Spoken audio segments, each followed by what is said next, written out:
ये कहानी है अरुणिमा सिन्हा की, जो भारत की एक नेशनल लेवल वॉलीबॉल खिलाड़ी थीं। 14 अप्रैल 2011 को वो लखनऊ से दिल्ली जा रही थी एक ट्रेन से, पद्मावती एक्सप्रेस से। उन्हें दिल्ली जाकर CISF यानी सेंट्रल इंडस्ट्रियल सिक्योरिटी फोर्स की परीक्षा देने जानी थी। यात्रा सामान्य थी, लेकिन किसी को नहीं पता था कि ये सफ़र उनकी ज़िंदगी बदल देगा। रात के समय कुछ लुटेरे उनके डिब्बे में चढ़ गए। उन्होंने अरुणिमा का बैग और गहने छीनने की कोशिश की। अरुणिमा ने विरोध किया। उन्होंने लड़ने की कोशिश की। लुटेरे गुस्से में आ गए और उन्हें चलती ट्रेन से नीचे फेंक दिया। अरुणिमा ट्रेन से पटरी पर गिर गईं। वो बेहोश हो गई थी। थोड़ी ही देर में दूसरी ट्रेन वहां से गुजरी और उनके पैर के ऊपर से निकल गई। इस हादसे में उनका बायां पैर पूरी तरह से कट गया। वो पूरी रात पटरी के पास ही पड़ी रहीं। किसी ने मदद नहीं की। सुबह गांव वालों ने उन्हें देखा और अस्पताल पहुंचाया। उन्हें पहले पास के अस्पताल में भर्ती किया गया, फिर लखनऊ और फिर एम्स दिल्ली लाया गया। 22 दिन तक वो अस्पताल में रहीं। डॉक्टरों को उनका एक पैर काटना पड़ा। इस दौरान उन्हें बहुत दर्द हुआ और मानसिक रूप से भी वो बहुत टूट गई थीं। लेकिन इसी समय उन्होंने कुछ बड़ा सोच लिया। अरुणिमा ने अस्पताल में ही फैसला किया, अब वो एवरेस्ट चढ़ेंगी। लोगों को ये सुनकर यकीन नहीं हुआ, क्योंकि एक पैर कट चुका था और एवरेस्ट दुनिया की सबसे ऊंची चोटी है। पर अरुणिमा ने सोच लिया था।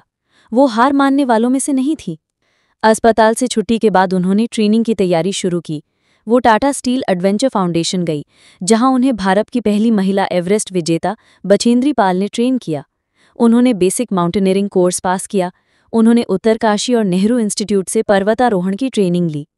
ट्रेनिंग बहुत कठिन थी, क्योंकि उन्हें एक नकली टांग के साथ पहाड़ चढ़ने थे। उन्होंने कई चोटें झेली, बार बार गिरी, लेकिन कभी हार नहीं मानी। फिर अप्रैल 2013 में उन्होंने माउंट एवरेस्ट अभियान के लिए रवाना होने का फैसला किया। एवरेस्ट पर मौसम बहुत खराब होता है। बर्फ, तेज हवाएं, ऑक्सीजन की कमी। एक आम इंसान के लिए भी ये आसान नहीं होता। अरुणिमा के लिए ये और मुश्किल था, क्योंकि उनका एक पैर नकली था। लेकिन उन्होंने हर मुश्किल का सामना किया। उन्होंने रास्ते में कई बार खुद को थकते हुए महसूस किया, लेकिन हर बार अपने परिवार, अपने फैसले और अपने देश की याद ने उन्हें हिम्मत दी। उन्होंने हार नहीं मानी। उनकी मानसिक ताकत बहुत ज्यादा थी। अब बस अंतिम 100 मीटर का रास्ता बाकी था। ये सबसे कठिन था। हवा पतली थी, रास्ता खतरनाक था, लेकिन अरुणिमा धीरे धीरे आगे बढ़ती रही। हर कदम सोच समझ कर रखा। एक भी गलती जानलेवा हो सकती थी।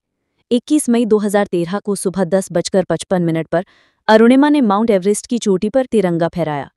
वो ऐसा करने वाली पहली महिला विकलांग पर्वतारोही बनी। ये भारत के लिए गर्व का पल था। उनकी आंखों में आंसू थे, लेकिन वो आंसू खुशी के थे। इसके बाद पूरी दुनिया ने अरुणिमा को जाना। उन्हें भारत सरकार ने पद्मश्री सम्मान से नवाजा। वो कई देशों में मोटिवेशनल स्पीकर बनी। लोगों ने उनकी कहानी से प्रेरणा लेना शुरू किया।